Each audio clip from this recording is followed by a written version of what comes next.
On the issue of ASIO or whoever, I read one little page on it and it was 7 p.m. Parked outside the South Sydney Hotel. Suspect went inside, had a look.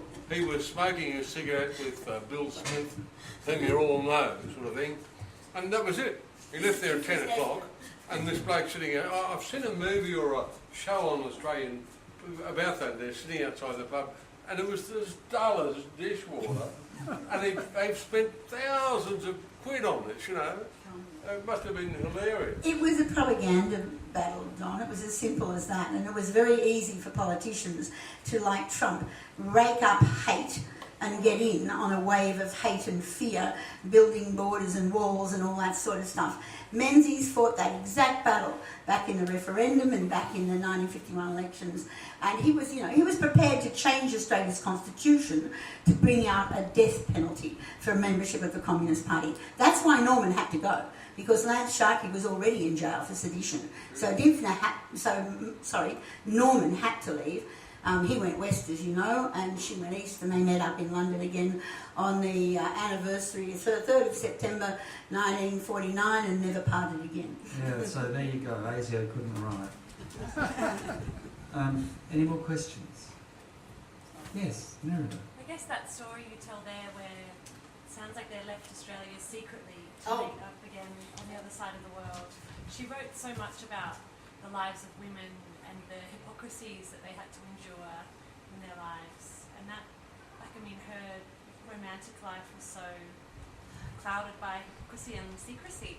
Well, she and Norman first met in 1928 when we do the sum. She was 26 and he's 10 years older than her. He's 36. He's married and he's got 2 kids. And they begin a mentorship relationship more than an emotional one, because she was referred to him by the local Minister for Education as a likely candidate for writing great books about Australia. And Norman nurtured her intellectually. He bought her books every time he saw her. He gave her a different book. Fenner Brockman's The Bloody Trade was the most important one in 1933, about the arms industry across the world. And it continued like that through their lives. And they were sort of on and off lovers, I'm pretty certain, from the early 1930s.